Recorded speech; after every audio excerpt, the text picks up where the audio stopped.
Hello, everybody. My name is Erick. And I'm Mirna Martinez. And we are hosting this project, because it's a project between the both of us, where we want to talk about a lot of things fun, interesting, related to our community, related to cultures and the diversity of our town. So I want to say how we started this. So we both ran for office together, ran for Board of Ed on the Green Party line, and I thought we were a really interesting duo. We are 20 years apart, lots of certain similarities and obviously differences as well, and we'd have quite a bit of fun out there, and I think our perspectives together were really interesting. Even silly things, like I always used to admire this watermelon shirt, and then I found one at a clothing swap, and I was like, yeah, the uniforms for the Mirna and Erick show. So we're doing a little bit of experimentation right here with our conversation in this forum. We're going to once a month be hijacking a Thinking Green show, just the two of us, and we're not quite sure where it's going to go. You know, we had talked about education issues. We talked about talking about town issues and just some silly stuff, and just like kind of seeing where this goes. So But we really want to talk about everything, and we want to talk about everything with you. Yeah. So we've got the phone here, and we even have our own cell phones, because we thought if we wanted to call someone up as well. So that's us. Like, so you just turned 25, right? Yeah. And I will, on January 4th, be 45, So, and yet, like one of the things that we talked about often is that I would mention, just funny, the thinking about whatever, so a topic that came up in our perspectives is that you tend to be very, critical, not in a bad way, just like in critiquing the situation and being more skeptical, perhaps, about things. And I tend to be a little bit more, I don't know if, naive or hopeful about things, and I just thought we were an interesting duo, so so here we are.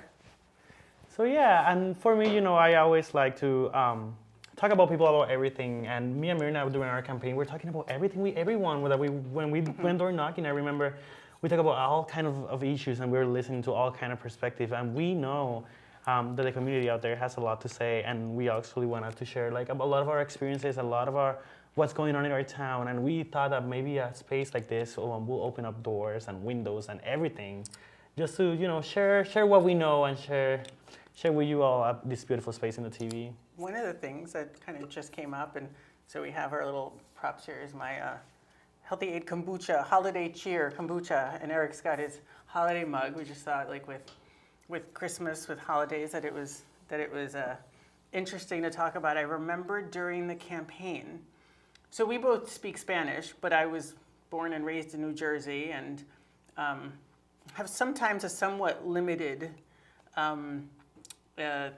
understanding or experience from my Latin American culture, and it's going to be different because my family's from El Salvador and your family's from Puerto Rico. But we were talking about the Christmas season during campaign, and you were telling me, what is the door-to-door? It sounds kind of like a caroling, but with a twist. Yeah, so we have parrandas, and parrandas are this kind of like cool thing, like a surprise that we bring to your home, but you don't know. It can be 3 a.m. and we're out there singing. We have people with the musical instruments. We're screaming. We say asalto, and then we go right away and started singing Puerto Rican music related to the Christmas. Like what? Como venimos de lejos para visitarte a ti. Or like, for example, another one is like asalto, and then you turn on the light and we say prendiste la luz, metiste las patas, which means you turn on the light, you messed up. We're here and we're gonna stay here. And people, we want soup. We want you to feed us. We want to have fun at your house by a surprise. Is that on Christmas? On the 24th, the 25th, the Christmas Day? No, the whole Christmas season, which for us, we have the longest Christmas season in the world.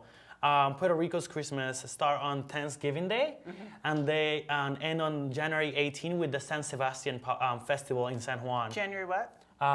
18. 18. With las fiestas de la calle San Sebastián, the San Sebastian Street. And even with the things that are going down in Puerto Rico, we always have a cheerful and festive personalities in the island. So we're actually gonna do the whole festival thing. And there's actually people doing parrandas out there, even without electricity. But, the Puerto Rican spirit and the spirit of the community is out there. So people are going out and people are having fun and people are enjoying it, even with the situation. Because, we always say, al mal tiempo, buena cara.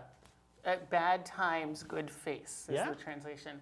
And actually, I would think that kind of reminds me of a couple of years ago when one of our storms, we had the power go out for a few days, and it was actually one of my dear New London experiences, memories, because I live on Prospect Street, and we gathered on the front of the street and brought out instruments and shared food and really got together and thought about what were the needs of our street, like who had young kids and storing milk. And the next day we had a barbecue in backyard to make sure that the food that was going to go bad, that we would cook it together. Wow. And it was a really, so yeah, I think sometimes out of tragedy, and obviously by no means wanting something like that to happen, but it's an opportunity to bring a certain, to acknowledge and respect and bring out those simple quality of life things that it actually reminds me of the Grinch when Christmas everything was stolen by the Grinch, and then he was up in his mountain, and Christmas Day he expected to hear crying and all, and he hears the singing from far away. It kind of reminds me of that. Oh, but you had also mentioned that it's not just January 18th. You mentioned some kind of ceremony in March? Yes, by the spring, we have La Fiesta de la Candelaria, and people, so if you save your Christmas tree, and it's natural, you get to burn it. No plastic trees. No. You can get a ticket if you do that. But actually, people can gather around the churches in some of the communities and just pile up their Christmas trees and burn it. Oh, so it's like one big burning. Yeah. Oh. I mean, some people, if you want to do it at your home, you can do that too. But people can gather around La Fiesta de la Candelaria. So it means the party of the big candle? Yeah, basically. So it's another way to celebrate together and enjoy even after Christmas. You're just still related to Christmas because you're burning the Christmas tree. Yeah. But sometimes that can also become so environmentally unhealthy because people add to it too. So they burn the tree and they want to burn something else. What did you call the caroling, the parties? Las parrandas. Las parrandas. You want to do that here, huh? I know, I do. I am excited about checking that out. I mean, I think we have to check some things culturally, but you said it could start anywhere between Thanksgiving and end until when? When would you? 18th of January will be I think. Okay. I mean, people can still go there, but I never heard. Yeah, a couple of things. I mean, we would have to identify the right houses. We're not going to knock on just anybody's house at 3 a.m. in New London, and we would also worry about noise ordinances. So we'd have to be. We don't have that in Puerto Rico. Yeah. But that's a fun thing, and I couldn't remember the name of it, but I was talking to, at somebody's house gathering, I met a family who was, I think they were Dominican, I think they were Dominican, and they were talking about something similar, and I was telling them about, you telling me about it, and I said, would you be up for it? And she's like, oh yeah, I'll cook, and yeah, so I think we can get a couple of different countries in there for something like that. Great. I would like that. I mean, and now we have to create a list. We have to create a list of the people that we can. Something interesting that happened this week related to Christmas and the Christmas spirit. I saw one of my colleagues from college in the island. She moved recently to New London, and she was like, "Oh, I know you from somewhere." And, really? Yeah. And I'm like, from where? Because, back in college, there's so many people on campus. And she was like, I remember you. You were the one that created Comesa, which was the project for to help the students that didn't have enough money for food. So Comesa for Comunidad de Mesa, like a community table. And she recognized me, and I was like, oh, man. How big was your college? Our college, we were 1,500 people. That's small. Yeah, it's a small campus. Everybody knew each other. And there was a community spirit too, and even with that, like a lot of networking. But she moved recently to New London, and she was telling me like, What a coincidence. huh? What a coincidence. I know, right? Does she have family here? Like, Yeah, yeah. She moved because she has family here, and in her town, unfortunately, there has no power. Her family lost the house, and then they didn't have water. So I was like, well, I'm glad you made it safe, and you're here, and she's actually planning to go back as soon as everything is reestablished, and she's working. so she's like your age. Yeah. So no yeah. kids. No kids. But like that's the community that we had to create and involve people like that. And there's also a lot of students coming from Puerto Rico I have here. So finding out like where those families located at and see what how can we make it more like at home. And New London being the city that has it all, and we have a lot of cultures. So that's amazing. I think that's one of the assets that we have as a town. So it reminds me now of one of our in the United States cultural like caroling, and was it a couple of weeks ago there was caroling on Star Street, and it was so beautiful. It was they closed up the street, and one person opened up her home for snacks and drinks, and then it seemed to me like, I don't know, like it was like a little like professional chorus there. They had a group of people who had their sheet music, and they were like the core of it, and then the rest of us sang, and they had a little outdoor, like a bonfire, like a portable thing. It was really nice. It was really, really Was there nice. food involved? Yeah, there was snacky kind of food. Nice. Yeah, it was really nice. I didn't stay too long because we went to the Niantic Light Parade, which was how also was that? nice. It was also really nice. I think I want to be in it next year because I saw, I think Jennings and Nathan Hale were two of our schools that were in it, and it's also extra exciting. It's like, that's our town, they're our schools. I love that. There's an involvement within our county too. Like like we need to make those connections between our towns stronger. Yeah, it was my son said, it was so exciting. That was Mateo? Yeah. Watching your Star Wars replica vehicles, flying machines, and everything was just really exciting. It was nice. Do we have one of those here in New London? A like light a parade? Yeah. I don't believe we have it, and I would have seen it. I would know. No, we have our downtown, like our tree lighting, and Mystic has a light parade on the river, which is kind of fun. Santa comes by boat. I have to get out more of New London. I love this town so much. Why don't you tell people about? I always find that very intriguing. That you are intrigued of the history here, and that even when you were living in Puerto Rico, that you would keep up. I'm sorry, my lack of technology. This is where like our kind of generation stuff comes in. But like, is it Instagram? Yeah, or what is it? An Instagram page, New London CT, and I post mostly the history of our town. And I actually know more about the history of our local town than my town where I was born in Puerto Rico, which is shame on me. Which I actually got a couple of books back when I went on September for vacations there.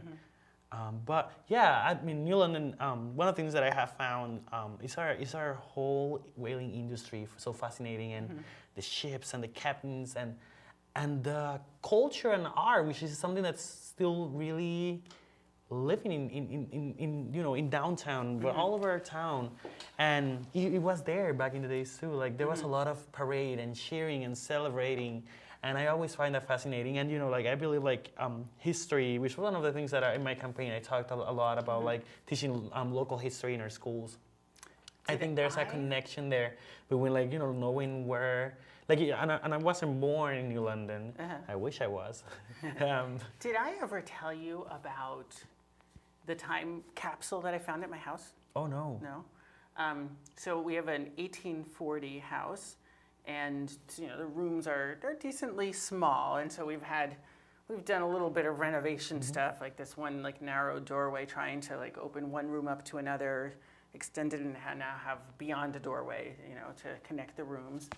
And in one of those spaces, that was a little wall that was taken out, there was an old, I guess maybe it was in a burlap bag, but by now it was so disintegrated, that it would just look like a slight little covering on top of this pile of stuff.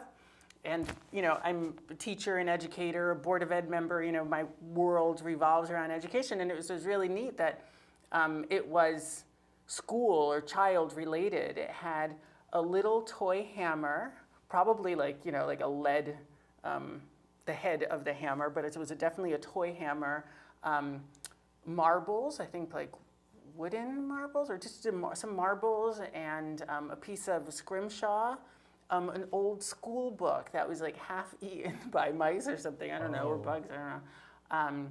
And it's just and I put it all in a plastic, those 3D like frame cases, or no, it's another plastic casing thing. But it's really special to me to have found that, for me to be the one. I mean, my husband was the one who undug it, but in our household today. I mean, the same thing happened. I mean, I didn't find a time capsule, but I live in downtown in the Crocker House, which was built in 1878 as the Crocker House Hotel or Inn.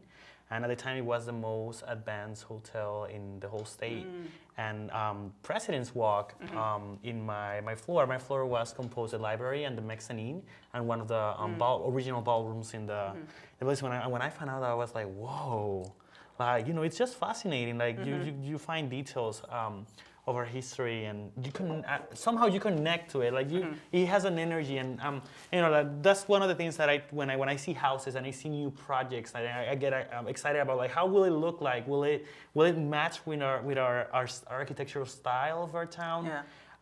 Or what will it look like? But like when I go visit new buildings, like I don't get excited because I don't know. I like both. I like commercial kind of stark places, very clean and open as well. I also like kind of an eclectic mix about stuff. But about the history of the houses, and this one's probably maybe just more like personal, spiritual, but my daughter is named Olive, and many years ago we liked the name Olivia, but it became really popular, and we wanted something a little less common. And a cousin of mine suggested Olive, but I didn't know that it was a real name. I'd never heard it, and so I thought it was just like her own iteration of Olivia. And I liked it, and we're like, okay, yeah, that's the name. We settled on it, and then we found out that an olive lived in our house many years ago. Wow. And that's to me, I mean, probably just wanting to make meaning of it, but that's like the history, the feeling, the carrying something over, For sure, and that's interesting because like when I collect stuff, like you have been to my apartment and I have like little small things, and it's always interesting, like how does it have a meaning for me? But like I always worry, like what if someone don't appreciate it when I'm not here? Like what if someone, like when I'm no longer alive, like how are people gonna see it? Like I'm just so curious about it. Like it's depressing right now, but like once it's gonna be like we're gonna be history one day too. So I kind of feel like the house isn't just ours. Like it legally belongs to us, but it belongs to the people who lived it in the past as well. And that has a lot to do with respect too. Like you respect. Was there? I remember we hosted one of our parties in one of the one of the oldest house in town around the neighborhood. In Hempstead, by the Hempstead House. Oh yes. And the family that restored the house, they did They did an altar of the little like things that they found. Not an altar, like an artifact collection. Yeah. Just to respect the history of the houses, and I love that when old buildings do that, or like when people restore something and just like this is I'm here, but like this was here too before me. It reminds me of a practice sometimes in some circles that when you meet in a place, you acknowledge not only the diversity of and everyone that's there, everyone that comes in their own present forms, but also the history of the land and who were those that originally were, so the native people of the land. I love that. Last time that happened, I was in a social justice workshop, and like that brings the spirit of the community too. Like talking about it, and like a lot of people learn throughout those processes too. So yeah. All that came from Holiday. Holiday gifts. I wish we had much less of an emphasis on gifts for Christmas. For Christmas, like gifts, I do try to get like something nice, but like most of the time I try to create like just gifts memories. Like like if I write postcards, but within the postcards I usually write like something that we share together this year, because it's also Christmas, but also like there are so many cultures out there, and not all everybody celebrate the same way. So I try to do like the most neutral cards, but like in there, like I would share a memory. Like I remember meeting you this year in this place, and I had such a good time, and I'm blessed to have you in my life. So I really appreciate that, and kind of like like trying to connect it, because it seems like it's a lot of in here and in Puerto Rico too, because when we got. Basically, we started Americanizing the island, and there's a lot of the culture right now. But we have the Three Kings Day. I'm so proud that our schools have that in the calendar. The Three Kings Day, El Día de los Tres Reyes. I really think that's important, because when I was in New London High School for 2008, 2009, and 10, I had to call in on that day, and I had to excuse myself, like because of religious reasons, I'm not gonna be able to school, and they will not understand. But now that's in our calendar, and I'm glad that's happening. It's important to recognize the community that we live in. When I grew up in Fort Lee, New Jersey, we had all the Jewish holidays off, because that's the majority or a large part of the culture from where I lived. So it's important. What do you give for gifts for Christmas? What do you do about that? It's a yearly battle. I don't want to be a total Scrooge with my kids, and I'm not, and we're not, like, we never, ever, ever, ever, like, go to Toys R Us and just buy gifts, 'cause so it is an opportunity for them to actually choose something that they want, and so we do stuff. I also, I grew up with a good amount of that's part of the excitement of it, But one year when I was a kid, we went to El Salvador for Christmas, and I'm gonna guess I was like 12 or something like that, and I don't know. But we went to El Salvador, and for many reasons, it didn't feel like Christmas. There was no snow. There were fireworks. They don't have fireworks for Christmas here. And another thing is there weren't gifts around. And I remember I mentioned it to my mother, just kind of in private. Like, oh, it doesn't feel like Christmas. And she must have mentioned it to my family, and they wrapped things for me, and they presented them to me. And I opened, this was in a little village in El Salvador, and I opened the gifts, and it's like a package of cookies, a pair of like white socks, like the most humble little gifts that in opening them, I I understood like how selfish and misguided, or like, how where I had gone, and what they were really giving me. They were giving me like wanting to like please me, make me feel comfortable, wanting me to feel at home. Anyway, that's my really nice memory of a gift, and understanding to detach from that. I recently met a family here in New London that they, for their Christmas gift, they always choose an organization that work with either homeless family, and their gift is just donating gifts to another family, and I just thought that was, a beautiful an act of like not only kindness, but like it's just like love, like like you understand that you have enough, or that someone that need it, and like you said, the humbleness in that kind of act in Christmas, I think that's just powerful. And like there's a lot of cultures around the world, and one of the things that I saw recently was I forgot the country, but they celebrate Krampus, which is the shadow of Saint Nicholas. So it's like the one that take away the bad kids. And the kids enjoy it, like they were laughing and they were not scared of it. And I was like, if you do that in Puerto Rico with the little kids, like people will get scared. That thing looked like the chupacabra. So, but yeah, like it's just wonderful, like around the world, and even like culture there's nothing happening. Yeah. Yeah.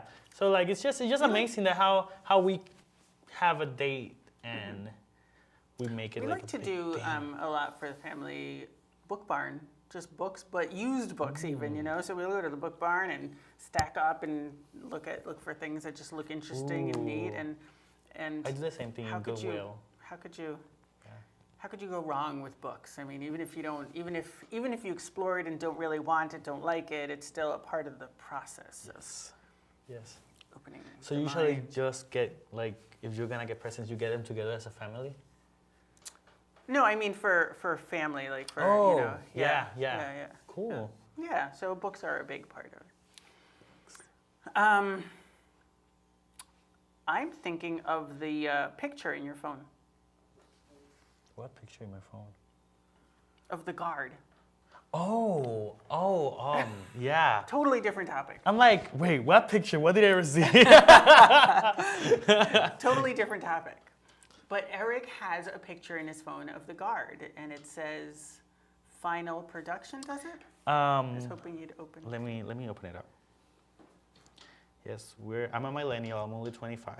I'm involved in Actually, my phone. I have never seen him not be on his phone. The amount it says 27 minutes, and he's not been on his phone. It says final appearance. Oh, final appearance. And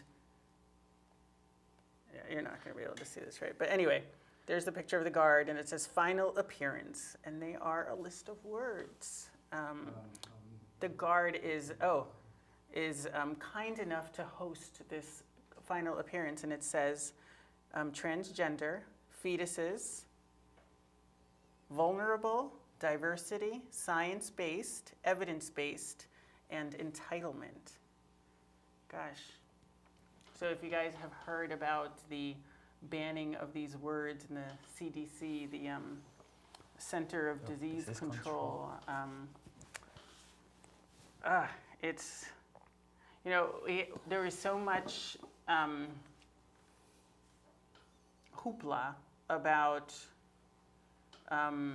what was a Animal Farm, I think, that was banned, or you know, Stonington might get upset if I say the word banned, because I think there was, you know, some people thought it was banned, but yet perhaps it was taken out of the core of the curriculum, or I don't know exactly what it was, but yeah, there is a lot, you know, on censorship, and to think of like something so basic as words, as these building blocks for expression, you know.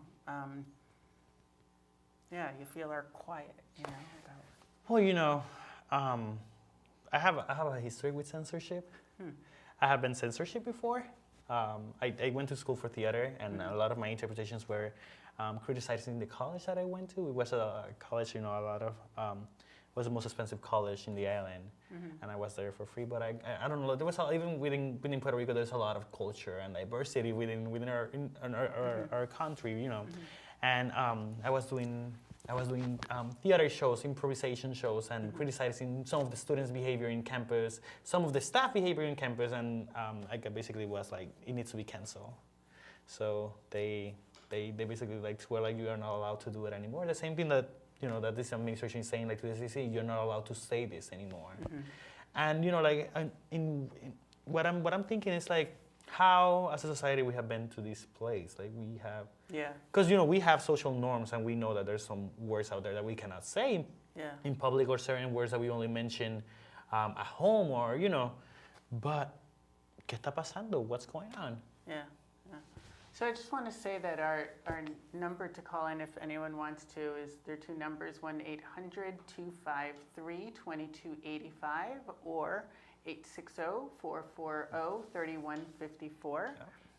Whether you want to chime in on this conversation or anything else that we've been talking about, or you have your own ideas. Or you want to talk about gifts. But on censorship and just with these basic words, you know, think about, I mean, any of them. Like, how do you, I mean, maybe that's the point, you know, for you not to build, for you not to explore, for you not to be able to criticize or change, you know, for society not to be able to say something, develop their thoughts, their societal norms, and be able to grow. You know, that's what it. I know what's going on, and the CDC has actually like kind of like talked back, like, no, we're not gonna follow up the instructions, or no, like this is not gonna happen. But like also like I see it as an opportunity for the parents. Like if your kid asks about this word, like define them, teach them what it means. You know, like this should be a conversation that we should have as a community. How does these words impact reports, impact education, like impact everything? Because we're talking about health. Yeah. And how are you gonna censor stuff that's related to our health? Science-based. You know, like, where are we gonna go? Like, fantasy-based now? Yeah. So I dreamed that. So I want to go back to one of the topics, and we didn't get to talk about. Can we finish this? Yes, yes. After we finish this. No, okay. Okay, so. How do you feel about the banning of the words? Well,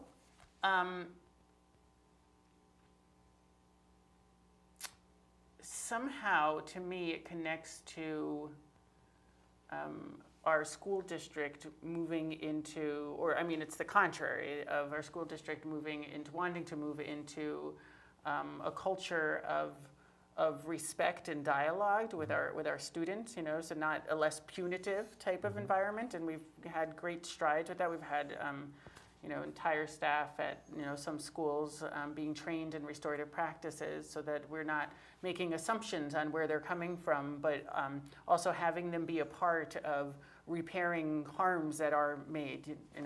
But all of that is based on communication and being verbal and understanding that we come from different perspectives, have different experiences. And this is so contrary to that. I mean, I would hope that in our school circles that it's about exactly like, what does that mean? Why would we do that? What does it mean when we take out those words and when we don't have the ability to discuss those and have that be in contrast to something else or new norms or. Yeah, and it's interesting. Like, what example is it setting like to other communities? Like, imagine like, out of nowhere, a local government want to ban some words too because they feel they have that power. Like, what example is the administration giving out? But yeah, like the CDC already had talked about it. It says it's not happening and it's not gonna allow it. Because how are you not gonna report on transgender statistics without mentioning the word transgender? I guess that's the point. Yeah, how are you gonna mention statistics about abortions if you are not saying the word fetus? So it's just really interesting and really sad. How do you make decisions if you're not talking about evidence-based decisions or science-based? That's even a broader topic for anything that they're going to be evaluating.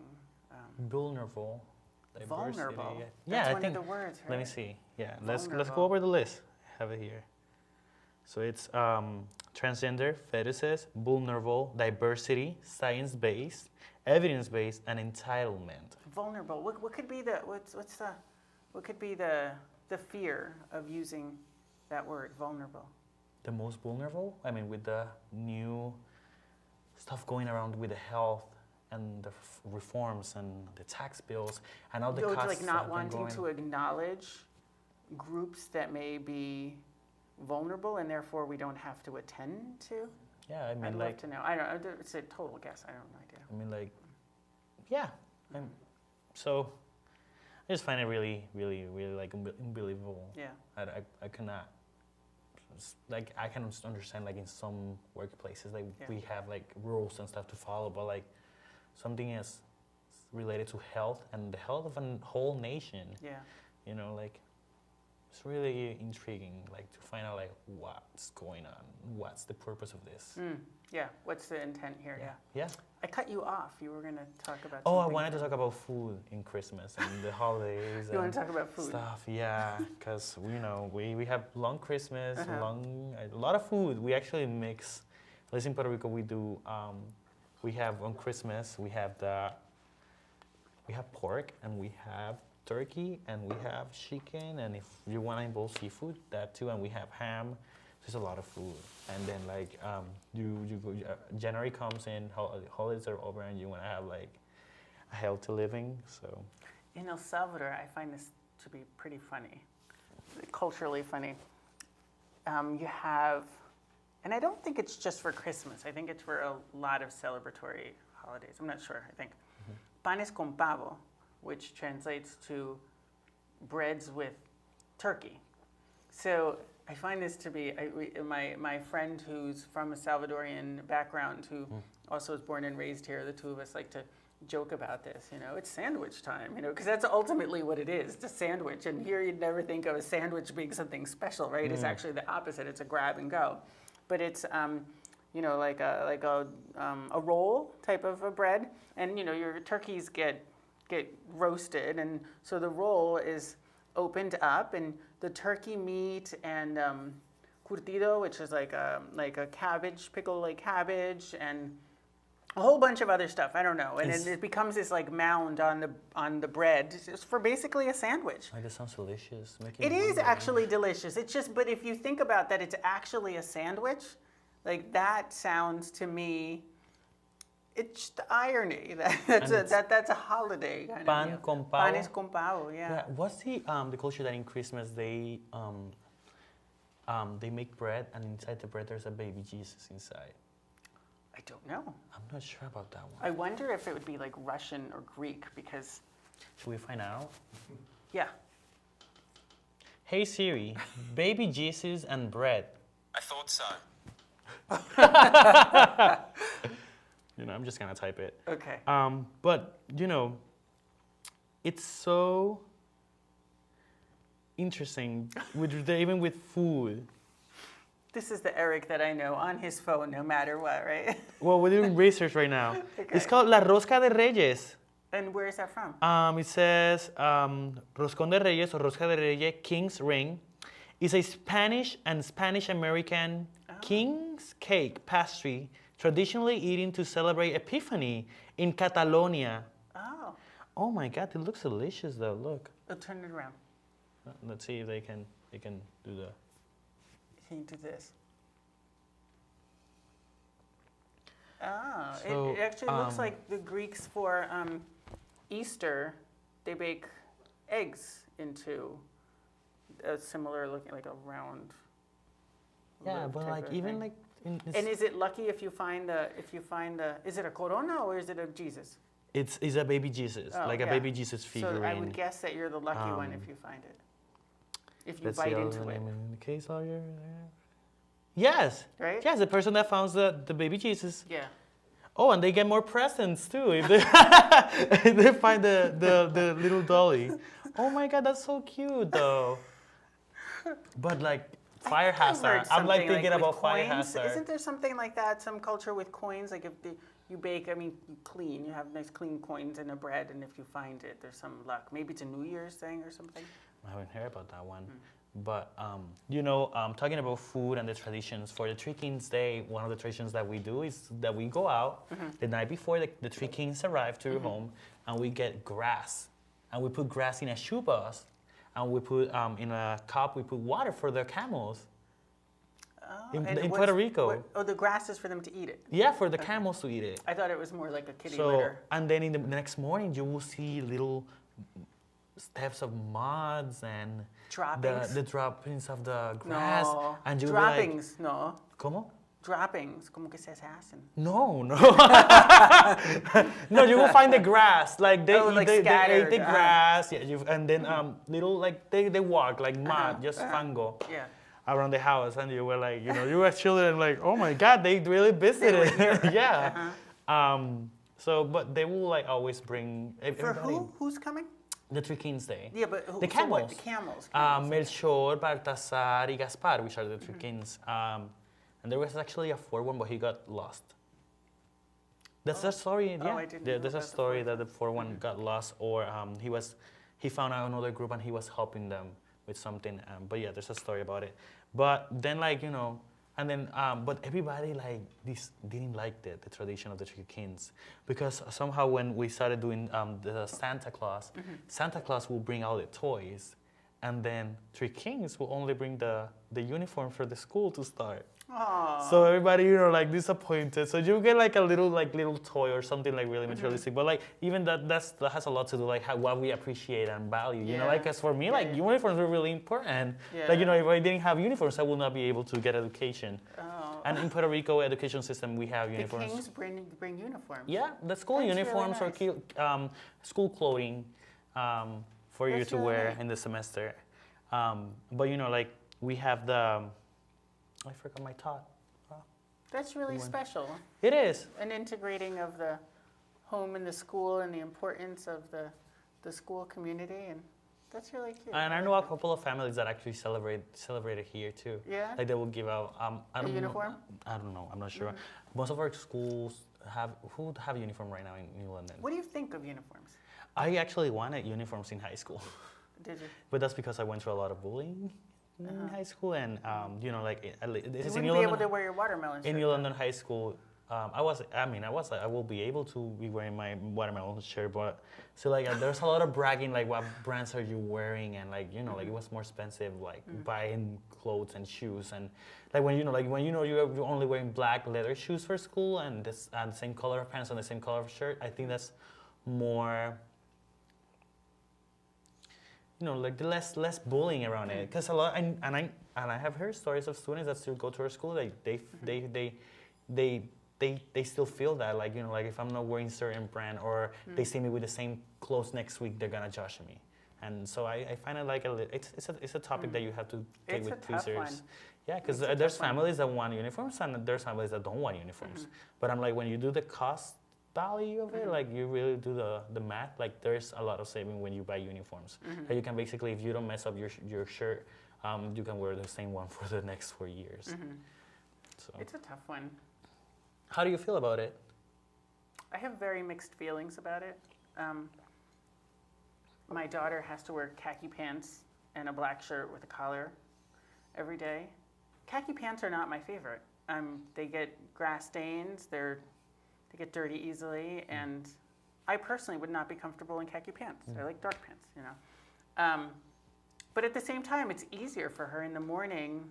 I mean, she'll grump about it, but it's also, there isn't much of a choice. Like, get it on and go, So in that sense, it's easier. Also, But it also, people bring up the fact that it's urban kids that tend to, unless you're going to a private school, but in public school, it's urban kids that tend to be, end up wearing uniforms, and I don't know. It's a tough one, but I also want to respect the community. That a lot of our community do come from countries where that's the norm, and it feels like something respectful to do. Sure. I don't know. At least for in Puerto Rico, the reasons that school have uniforms is for security reasons, to identify the specific students that go to the high school and elementary school, because there were some accidents that people will just pretend to be high school students and they're not high school students and get into a school. Oh. Yeah, so, But they would need to be much more, like for us, they're just, it's any khaki pants, or any shirt with a No, black at least in collar. Puerto Rico, it's dark jeans and a shirt. And they usually have the logo, but most of the school have understand that buying the shirt with a logo is more expensive, so they have just like one kind of like polo shirt or t-shirt color, and then for gym class you will have to wear your fitness. But they are really like tough on it, like on those rules in schools. And we don't have boards of education down there. Like we just have superintendents for districts, and that's it. Oh. Yeah, we don't have any kind of form of government for our schools in Puerto Rico. So it's So the that's central why- educational system, and then the central educational system dictates whatever to the superintendents, and then the superintendents dictate to the school that they manage around the area. So that's why during campaign you were very adamant about explaining to people, especially within the Latino Latin American community, yes. community, that what a board of ed, what you were actually running for, and that it was not a paid position. Yes. Exactly, because in Puerto Rico, all the political positions are paid, highly paid. So a lot of people, like, I wanted to, like, make people like, no, and even people that were not necessarily from Latin America didn't know. I found some people that were like, oh, really? They don't get paid? I'm like, no, not even city council. So, They like get a there's a lot of stipend. people. They do get a It's stipend. just a stipend. It's Okay. not. I didn't know that. But like I was like, like no, it's volunteer, and then like what will you do? And I'm like, because I care about our educational system, and I always seen like our education is a way to fix everything and most of our social issues. I mean, it's long term, but I just find it so That's valuable. True. It's long term. So, banning words, holidays. You wanted to talk about, and it was back in the holidays. Sometimes it's a stressful time for people, right? Oh yeah. So where in New London do you go like to kind of a stress relief, like a place that you go and just you can find peace? Well, Where that was your topic. You talk about that. I so don't know. we're like when I I don't get know if like I ever relieve stress. I'm pretty like. oh I'm- okay. Mirna. So I just, for me, like I take walks around town in the summer most of the time. I like, for example, I crossed all the way to Grand and back the Oh, bridge. yeah? Yeah, I had done that 5 times. How's the air quality walking on a bridge? It's scary. Oh. Both because of the air quality, but like the whole bridge is moving while you're out there. So it's kind of like really Yeah, scary. go walk on Ocean But- Beach or something. Yeah, I have done that actually. I have Yeah. walked from all the way from the Arboretum all the way to Ocean, but like that helps me relax. But I'm not really like good advocate. Yeah. Like if just walking around and saying hi to people and smiling and getting to find more community. That's one of my favorite things about the campaign. Like we got to see so many neighborhoods love in that New London. about Oh, campaigning. so many houses. And when people open their doors, you just want to see like, wow, the Yeah. house. I I love remember that about campaigning. some of the families that will invite us in, and they will always have like the best houses and. Uh-huh. Like I don't know, like just the comfort, like like getting to see Yeah. something that's in your town that I you. feel so much more you don't have connected to the access community, knowing like, oh, I remember in this street, the people that I bumped into, or this experience over here, and it just doesn't. You don't connect to all the areas as For much sure. if you don't have that. But also, you can experience. through that experience, like I saw a lot of the inequalities in some of the neighborhoods too. So Sure. like that Yeah. was like a in the face sometimes. But it was a really cool experience, and that helps me a lot. Like going to the Arboretum, going to a public library, and just sitting in one of the corners reading a book too. So. Oh, you're back on the stress. Yeah, I Okay. mean, we had never lived the Okay. stress. Well, no, we were into the neighborhoods. Right. So, No, yeah, reading is, yeah. and drinking. Unfortunately, I don't see that. That's what I mean. Like, even reading for pleasure, like reading novels, I don't get to it as much because, as much is really, because I'm reading for information, and so desperately to grab as much as I can for this, Oh. for this feat of public education.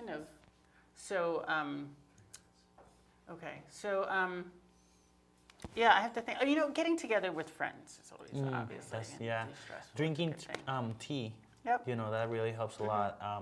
Sometimes I'm not an expert on dealing with my stress, but like even like the simplest thing, like reorganizing or rearranging my home, like helps me a lot. Oh yeah, no, like having doing it by clarity in my being space. with Yeah. being by myself Yeah. too, like it's a really like a coping mechanism, like like, and sometimes just even writing, like I have like a Royal typing machine from 1985, and I use it to write poetry, and just helps me clear my mind. So I think we have to say goodbye. Oh, really? Oh, plot Yeah. twist. This was a great It's good, thing, yeah. We started with why we were doing this and similarities and differences, and that's another funny like similarity to how we both like care about our space. Like when we got our campaign office, we were like, okay, first how do we arrange what needs to be done, and like even here, like we've done. But our we did own. the same thing today. We did the same thing, yeah, and we'll see what adjustments we make right next month. Yeah, and we'll see we should create our little list of community, topics. And feel free to reach those both out. And Yeah. you might have Mirna's phone number. You might have me on Facebook. Talk to us. Yeah. Thank you for watching.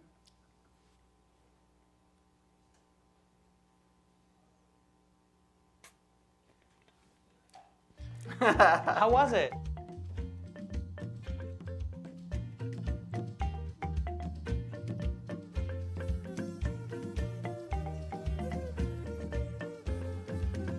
Tuimbe Afrika,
rica yo.